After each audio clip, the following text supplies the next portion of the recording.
Vamos resolver mais um exercício de controlador PID com 2 graus de liberdade?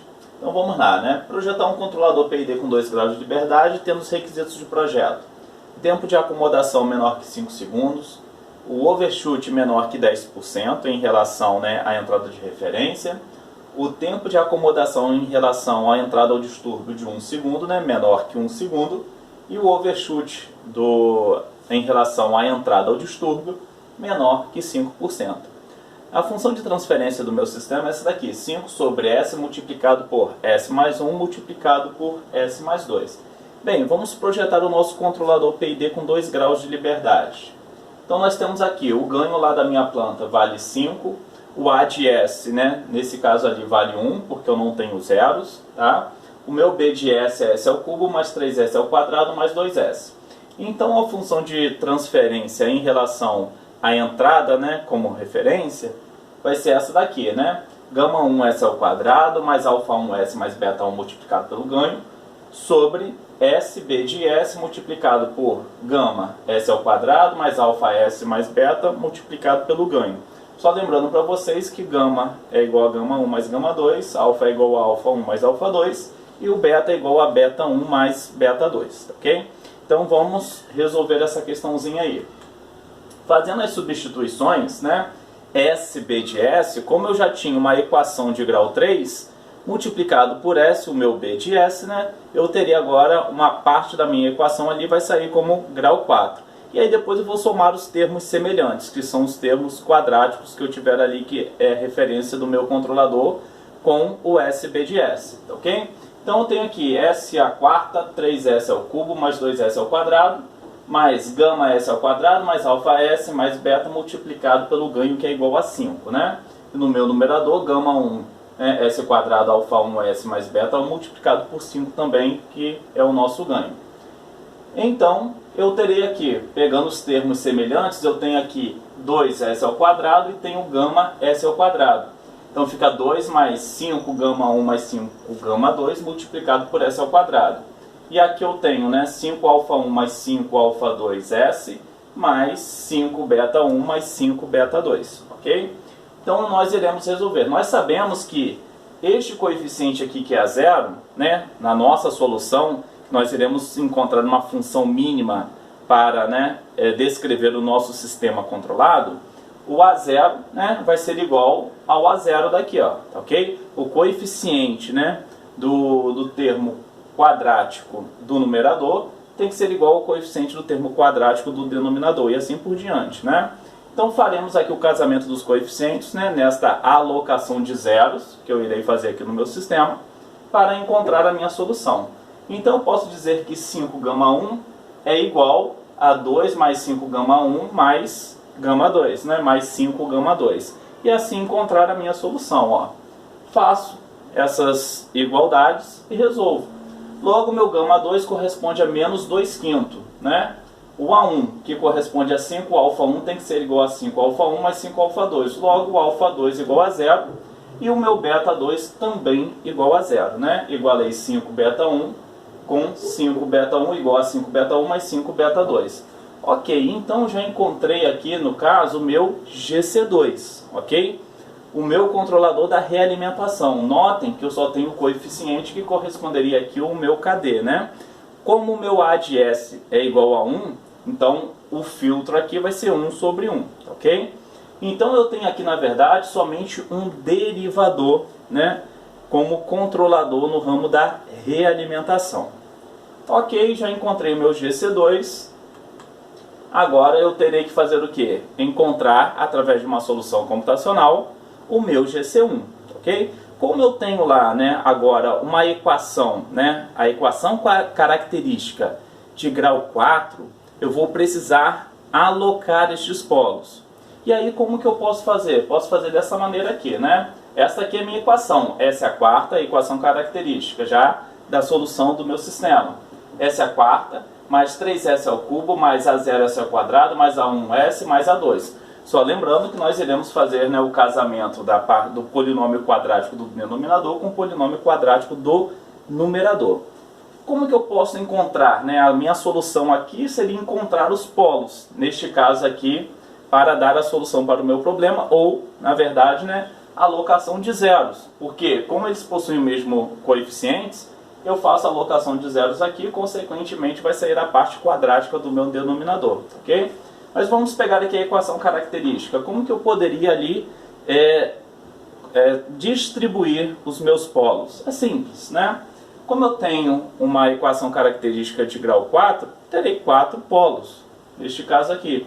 Então eu coloquei um complexo conjugado, então eu tenho S mais A mais BI, S mais A menos BI, e eu poderia colocar aqui mais 2 polos reais, S mais C multiplicado por S mais D.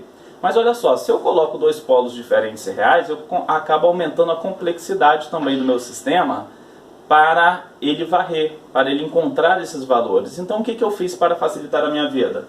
Eu coloquei 2 polos reais aqui, ó, em C, né? Coloquei um polo duplo real aqui em C, ok? Isso só para facilitar, para não precisar encontrar o polo C e o polo D. Eu encontro somente o polo C, que é um polo duplo, neste caso aqui. Quando eu faço a distribuição, eu encontro a equação característica desta maneira aqui, ó. S à quarta, mais 2A mais C, S ao cubo, mais A quadrado, B quadrado, C quadrado, mais 4AC, S ao quadrado, mais 2C multiplicado por A quadrado mais B quadrado, mais 2AC quadrado S, mais, né, A quadrado mais B quadrado multiplicado por C quadrado. Então, aqui o objetivo eu tenho que encontrar o valor de Azinho, que é a parte real, né, do meu valor complexo. Eu tenho que encontrar o valor de Bzinho, que é a parte imaginária do meu valor complexo. E neste caso aqui eu tenho que encontrar o Czinho, que é o meu polo duplo real, ok? Então, olhem só. Eu sei então que A0 corresponde a isso daqui, A ao quadrado mais B ao quadrado mais C ao quadrado mais 4AC. Mas olha que nós temos agora aqui um diferencial em relação ao exercício passado. Eu sei que 3S ao cubo tem que ser igual a 2 multiplicado por A mais C. Por que tem que ser igual, pessoal? Porque na equação característica, eu só tenho a liberdade de mudar, de fazer o ajuste na parte quadrática.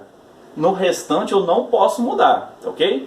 Se aqui é 3S ao cubo, vai ter que permanecer 3S ao cubo.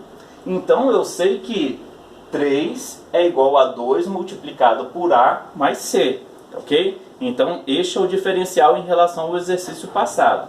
E aí nós temos que A1, 2C multiplicado por A quadrado mais B quadrado mais 2AC quadrado.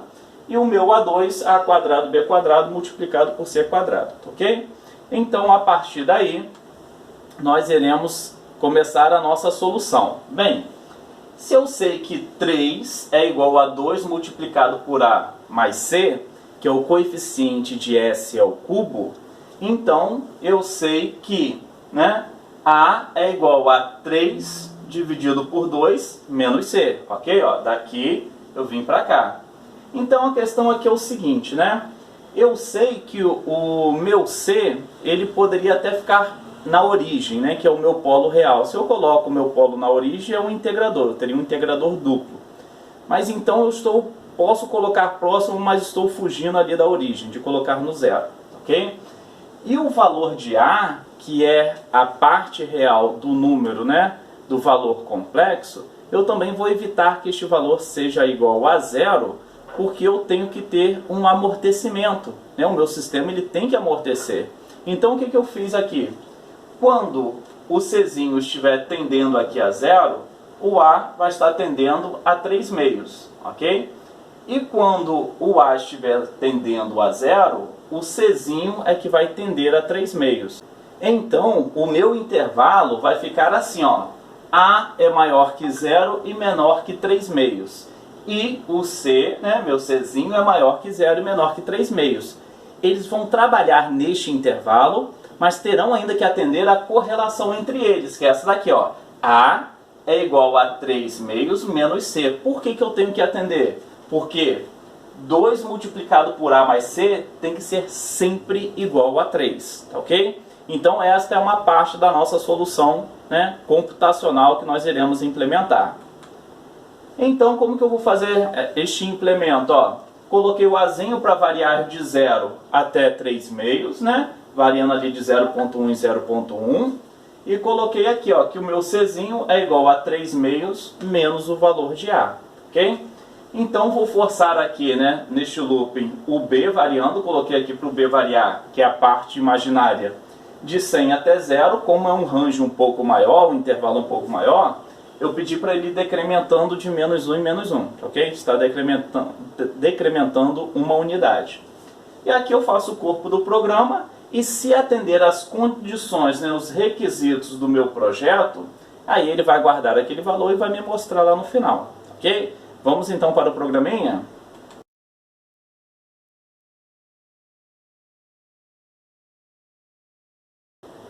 Então está aqui, vou colocar aí na tela para vocês, para melhorar a visualização. Então nós temos aqui, ó, né, o ganho igual a 5, o TS, que é o tempo de acomodação, igual a 5, em relação à entrada de referência. Em relação ao distúrbio, o tempo de acomodação é 1 segundo. O overshoot é de 10% em relação à referência, né? E em relação ao distúrbio, no máximo 5%, ok? Então, montei aqui a minha equação. Notem que a diferença aqui em relação ao exercício passado é que no coeficiente de S ao cubo entrou aqui 2 multiplicado por A mais C, tá ok? Tem o A0, tem o A1 e tem o A2. Então, meu numerador, meu denominador e fecho a função de transferência. Aplico o step, vejo qual é o overshoot que eu tenho, ok? Pego o tamanho do vetor para correr agora o vetor de trás para frente para encontrar o tempo de acomodação. Ele entra no loop, encontra o tempo de acomodação aqui, né? Enquanto estiver atendendo o critério de 2%, ele está varrendo de trás para frente. Quando sair do critério de 2%, ele pega aquela posição em K e vai na coluna lá, né, referente ao tempo e encontra o tempo de acomodação, ok? Aqui nós temos, né, a equação, a função de transferência do distúrbio. Notem que eu tenho aqui no numerador é G, só lembrando para vocês, né, que a função de transferência do distúrbio, o denominador é igual, porém o numerador é diferente, tá ok? É G, né, ou K multiplicado por S multiplicado por A de S. Nesse nosso caso aqui, o nosso A de S igual a 1 e o nosso ganho igual a 5, ok? Então, aplico o step no distúrbio, calculo aqui o máximo de overshoot, né, o sobressinal dele, pego o tamanho do vetor, venho varrendo de trás para frente para ver quando que ele sai do critério de 2%, pego aquela posição, vou no vetor de tempo e vejo qual o instante que ele se acomodou, ok? E aí eu faço aqui os testes para ver se está atendendo as condições, né, os requisitos de projeto ou não. Se estiver atendendo, né, eu vou lá e mostro o gráfico, eu vou construir o gráfico, né, para entrada em referência em relação ao degrau, para entrada ao distúrbio em relação, né, para a entrada em relação ao distúrbio com o degrau. Coloco aqui também, ploto lá no nosso gráfico para a entrada em velocidade e para a entrada em aceleração, ok? E aí depois eu guardo em um vetor, né? Este U aqui é só uma variável de controle, o U recebe 1. E aí eu guardo lá a solução para referência, eu coloco Azinho, Bzinho, Czinho, o overshoot e o tempo de acomodação. E a solução para o distúrbio eu coloco, né, o overshoot e o tempo de acomodação.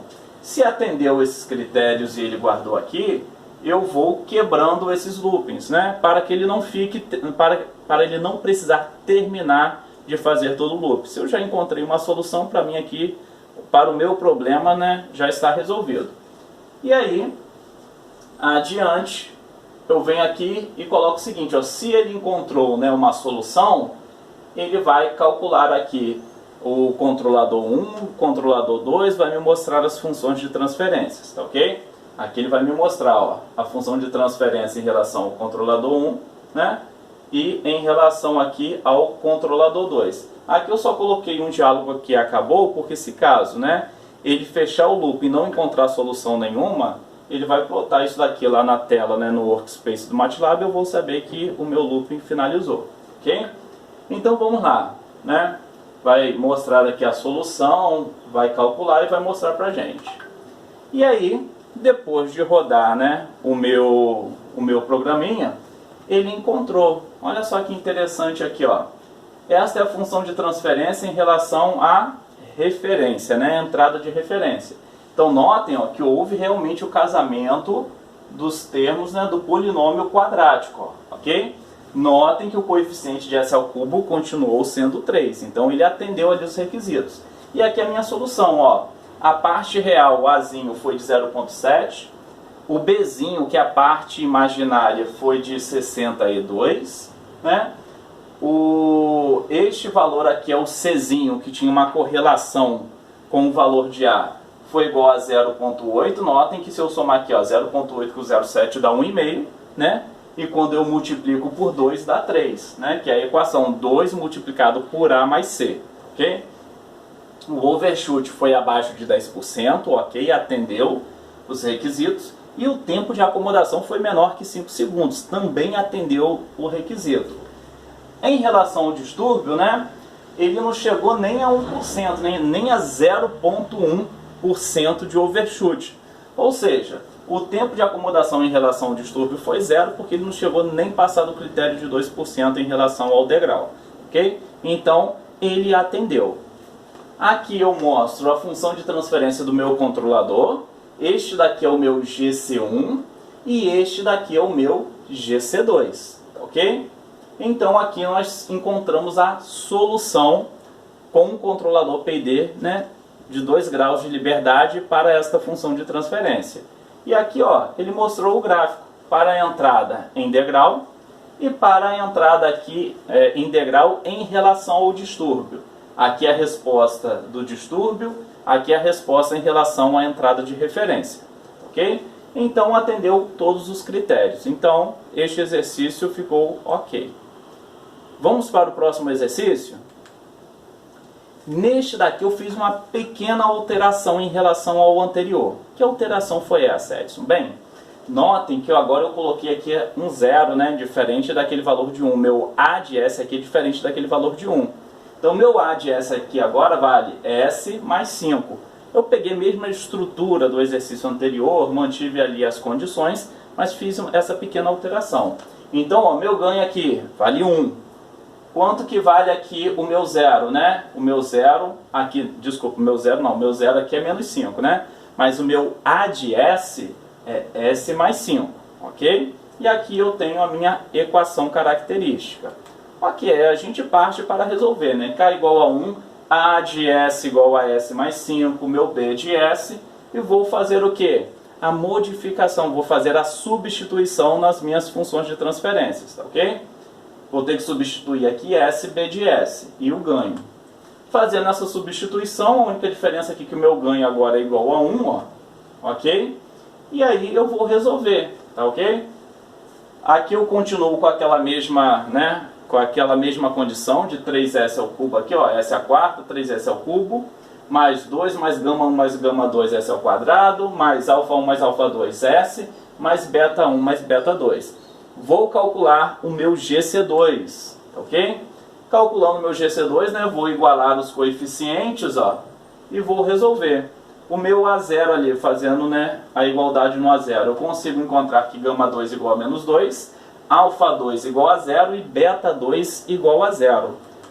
Encontrei o meu controlador, também é somente um derivativo, o meu controlador que eu encontro ali, o núcleo do meu controlador.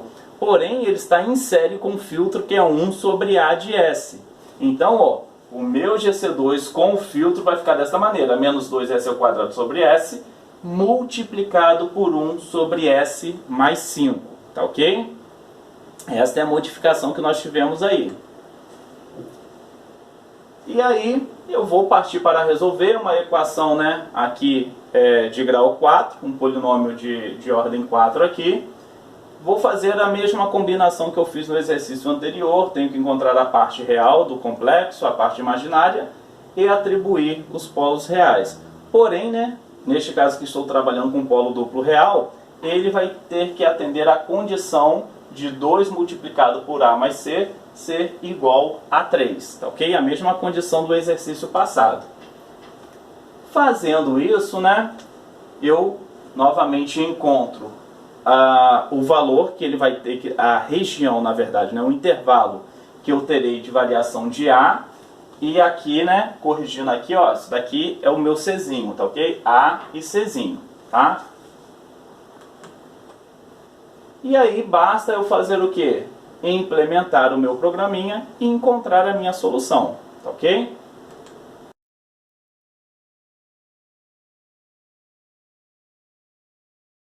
Continuando então, ó, notem que aqui eu fiz uma modificaçãozinha no meu programa. Eu coloquei o Azão igual a S mais 5, ok? Que era relacionado lá aos zeros.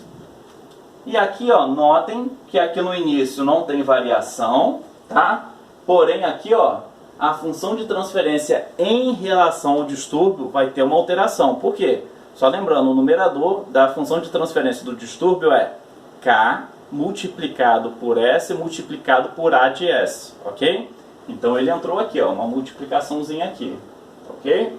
Ele faz todos os testes novamente e lá no final eu coloquei, né, a minha função de transferência dos meus controladores multiplicado por 1 sobre A de S, que na verdade aqui eu posso simplificar pela divisão de A de S, tá ok? Tanto aqui quanto aqui. E aí nós chegamos à nossa solução. Notem que, olha só, a solução em relação à entrada de referência foi igual. Deu o mesmo valor, mesmo overshoot, mesmo tempo de acomodação. Por quê? O A de S não influencia na função de transferência em relação, né, à referência, né, ao set point. Não influencia. Vai influenciar em relação ao distúrbio. Notem que a solução em relação ao distúrbio aqui, ó, o overshoot deu diferente, ok? Então, ele me mostra a solução. Notem que agora, né, o meu controlador ele está multiplicado pelo aquele filtro 1 sobre A de S, ó, tanto o GC1 quanto o GC2. E aí nós encontramos a nossa solução. Edson, qual é o meu sistema em malha fechada, né? Já com a solução do meu controlador? É esse daqui, ó. O seu sistema já compensado é esse daqui. Notem que houve o casamento dos coeficientes do polinômio quadrático, tanto do numerador quanto do denominador, ok? E aí nós temos aqui os gráficos, né, para a entrada integral em relação à referência e para a entrada integral em relação ao distúrbio, ok? Representando aqui o comportamento do nosso sistema. Então finalizamos por aqui na solução deste método, utilizando o controlador PID com 2 graus de liberdade, ok? Bons estudos, pessoal, até mais!